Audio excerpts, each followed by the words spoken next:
Oi gente, eu tô gravando mais um vídeo aqui pro nosso canal. Gente, eu não ia gravar vídeo hoje, mas na terça-feira eu não consegui gravar vídeo. Vocês podem reparar que eu tô sem maquiagem, eu tô com a cara limpa. Eu vou tentar gravar um vídeo rápido, tá? Eu vou tentar não gravar vídeo muito longo, tá gente? Consegui fazer a nossa live na segunda-feira. Terça-feira eu não consegui gravar vídeo. E hoje, o quarto foi um dia muito corrido. Hoje é quinta, eu vou tentar gravar um vídeo aqui rapidinho pra vocês, antes de eu me aprontar pra vender, que eu vou ter que trabalhar ainda, né? Gente, teve um dia que eu tava lá no shopping Pátio Paulista, e foi no dia que eu gravei a live falando da rejeição. Se não me engano, foi na quarta passada. Sem ser essa quarta, a outra quarta que já passou. Gente, tinha um rapaz atrás de mim, antes de eu começar a gravar o vídeo, o rapaz já ficava assim, olha, como é que ele falava? Ele tava falando com uma pessoa no telefone, não sei até agora se era namorada, se era namorador, porque tem muito homossexual aqui também, independente de ser gay, independente de ser hétero, independente de ser o que for, eu não consegui identificar. O sujeito, ele tava falando com o outro rapaz lá, ou com um rapaz ou com uma mulher, enfim, e era namorado ou namorada, e ele tava falando assim, como é que era mesmo que ele tava falando? Ele tava falando assim, olha, porque eu tenho muita dependência de você. Assim mesmo, usando essas palavras, eu preciso estar com você, porque eu não quero te perder, o meu maior medo na vida é te perder, eu não quero te perder, tudo aquele negócio. E eu não escutei o que a outra parte estava falando, não estava em viva voz, não dava para saber o que a outra parte estava falando, né? E eu decidi fazer um vídeo acerca disso. Quando eu fiz a live, eu falei até um pouco mais alto para ver se ele ia escutar, que eu estava bem perto dele, falando sobre a rejeição, porque ele tinha claros problemas acerca da rejeição. E eu vou falar um pouquinho, eu estava com vontade de fazer, na verdade, 2 vídeos, tá, gente? Eu não sei se eu vou fazer 2, provavelmente hoje eu só vou fazer um. Talvez eu faça um outro vídeo esses dias, ou enfim, num dos dias que eu não vá trabalhar, que fale justamente sobre a rejeição. O primeiro vídeo que eu vou fazer, que é o de hoje, é sobre a rejeição do ponto de vista do rejeitado. Eu já reparei uma coisa, gente, que pessoas que têm muito medo de serem rejeitadas, que nem eu falei na live, que eu tava fazendo, né, nesse dia mesmo que o rapaz estava no telefone. Eu fiz a live, demorou mais de 40 minutos a live. O rapaz desligou, eu desliguei o celular e saí. Quando eu saí, ele ainda estava no mesmo papo com a pessoa, falando, eu dependo de você, meu maior medo é te perder, eu não quero te perder, você é tudo na minha vida. E ele, inclusive, estava falando, o nosso namoro tá virando uma amizade, o nosso namoro tá virando enfim, uma rotina, e ele tá com medo dessa relação terminar. Eu tava morrendo de medo dessa relação terminar. Eu penso da seguinte forma, gente, eu posso estar errada também. Quem tem muito receio da rejeição, gente, eu acho que isso devia ser crime. Me perdoa, mas acho que isso devia ser crime. Provavelmente algum cuidador, provavelmente pai e mãe, às vezes não é pai nem mãe, às vezes é outro tipo de pessoa. Tipo, sei lá, cuidador, qualquer tipo de cuidador. Ele ou ela ensinou pro filho que se o filho não fizesse a vontade dele ou dela, o filho ou ia ser deserdado, ou ia ser expulso de casa, ou não ia merecer o amor dos pais. E na infância, durante pelo menos uma parte da adolescência, a aceitação dos pais é primordial para a sobrevivência. O ser humano é um dos seres, se não o mais, mas ele é um dos seres que mais depende dos pais ao longo dos anos. Inclusive, com o aumento da expectativa de vida, isso tem aumentado grandemente. Tem gente que depende dos pais até depois dos 30, depois dos 40, quiçá depois dos 50 anos. A pessoa ainda depende dos pais. Mas pelo menos jogando bem por baixo lá, com toda a reformulação do conceito de infância, do conceito de adolescência, do conceito de idade, enfim, de idade dependente dos pais, as pessoas, isso se estendeu pelo menos até os 18. Pelo menos. Tem correntes que dizem que a adolescência, talvez não a física, mas a mental, na sociedade atual, dura até os 30 anos de idade. Eu não sei, eu não posso dizer, afirmar categoricamente.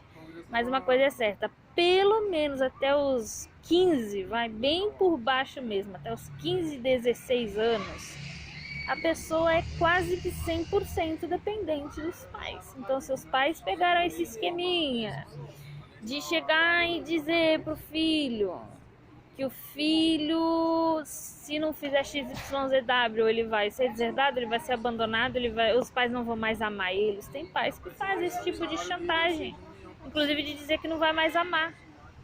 Ó, se você fizer não sei o que, eu não vou mais chamar, eu não vou... e como eu já falei aqui, não existe ex-pai, não existe ex-mãe. É um furo, é um buraco na alma pro resto da vida. E inconscientemente a pessoa vai tentar vai tentar buscar, aliás, esse tipo de aceitação da parte dos outros. Se tiver um namorado, se tiver uma namorada, se tiver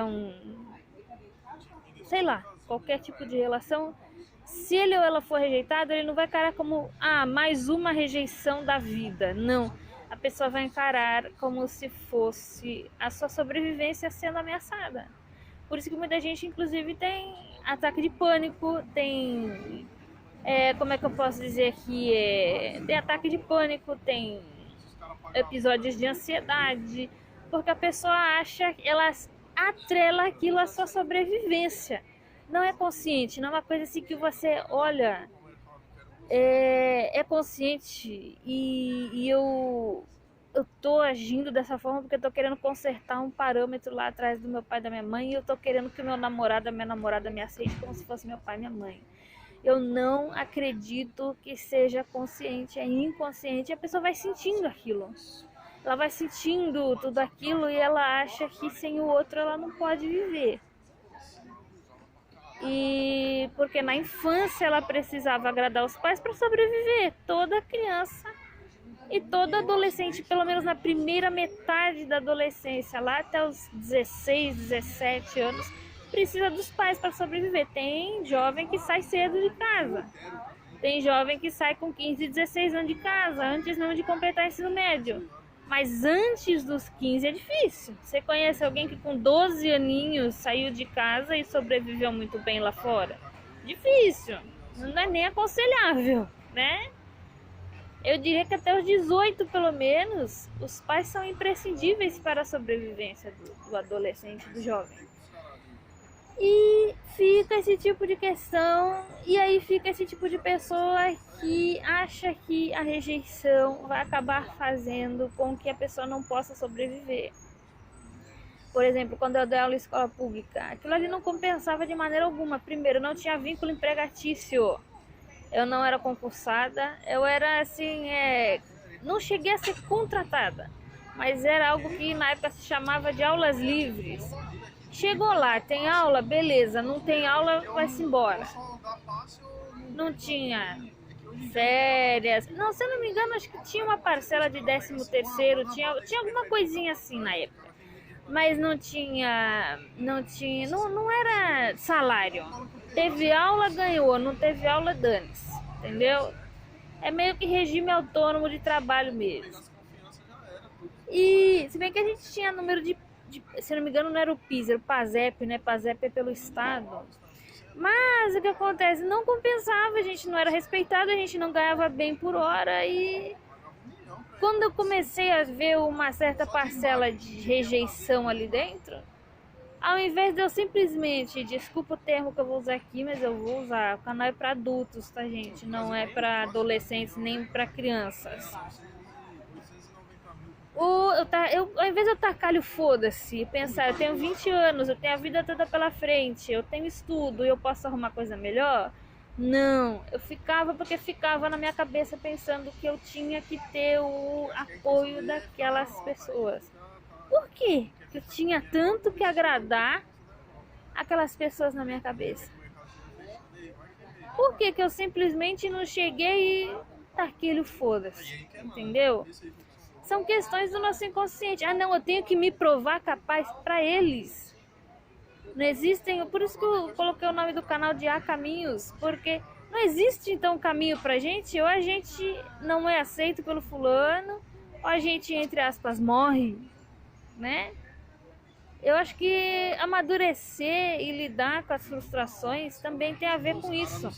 É você ver que você foi rejeitado, é você ver que você não exatamente agradou um determinado nicho e você sobreviveu. A gente fica tão calcado na cabeça da gente que a gente acha que se aquela pessoa, aquele grupo, aquele nicho não nos aceitar, a gente não presta pra nada. Mas isso não é consciente. Então, eu acho assim, rejeição sempre vai mexer um pouco com a gente, principalmente a gente que foi criado dessa forma, sabe? Essa forma de, se você não fizer o que eu quero, eu não vou mais te amar. Não... Escutar isso de mãe, escutar isso de pai, é muito sofrido. Mas a gente aos pouquinhos tem que desconstruir e ter que aos pouquinhos ir colocando na nossa cabeça que a gente pode viver uma realidade diferente disso. A gente não precisa se submeter a isso pro resto da nossa vida. E principalmente a gente pode passar por cima dessa rejeição e continuar vivendo. E encontrar outras pessoas que possam vir a nos aceitar, por assim dizer. Eu sei que é difícil, porque muitas vezes a pessoa atrai várias pessoas abusivas para a vida dela, ao longo da vida dela, porque ela já está tão acostumada com aquele esquema que ela não sabe mais viver em outro. É a mesma coisa pessoas para quem você dá certas soluções, elas não querem solucionar, porque elas já estão tão acostumadas com aquele esquema. Tem gente que eu falo, por que você não tenta vender docinho na rua? Aí tenho vergonha. Por que você não tenta? Não consigo. Aí você vai ver um outro negócio assim, a pessoa vai lá e faz. Às vezes é até mais difícil, mas ela vai lá e faz. Por quê? Porque já está no esquema dela.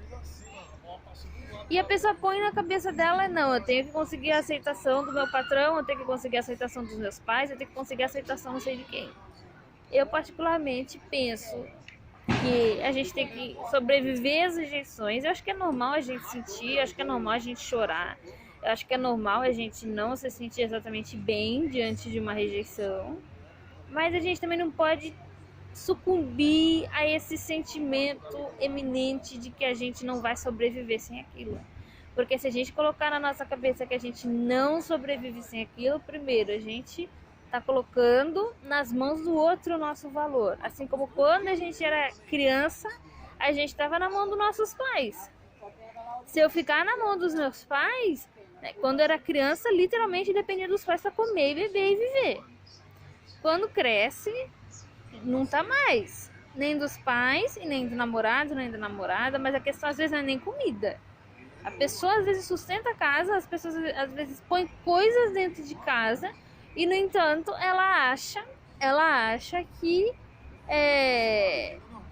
o outro não pode rejeitá-la. Não é literal, eu acho que eu vou ficar sem comer se o outro me rejeitar. Mas ela lembra daquele gatilho, a rejeição engatilha aquele sentimento que a pessoa tinha quando era novinha e quando literalmente dependia da aprovação dos pais para comer, entendeu? Então o que acontece? A pessoa tem que aos poucos ir ressignificando. Eu acho assim, não dá para perder totalmente essa fobia, abandono, essa fobia, rejeição, essa dependência emocional da aprovação do outro. Mas dá para ir trabalhando, dá para perceber que a gente sobrevive sem a aprovação do outro. É difícil? É. Mas não é impossível. A gente está anoitecendo aqui, daqui a pouquinho eu vou ter que me arrumar para sair. Hoje é quinta-feira, não dá para sair tão tarde também. Mas eu vou tentar fazer o seguinte, tá, gente? Talvez amanhã ou no sábado eu vou tentar gravar o vídeo falando da rejeição pelo ponto de vista de quem rejeita.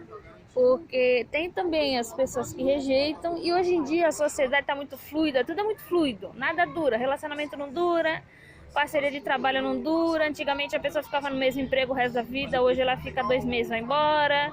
Hoje ninguém tem mais vínculo que ninguém.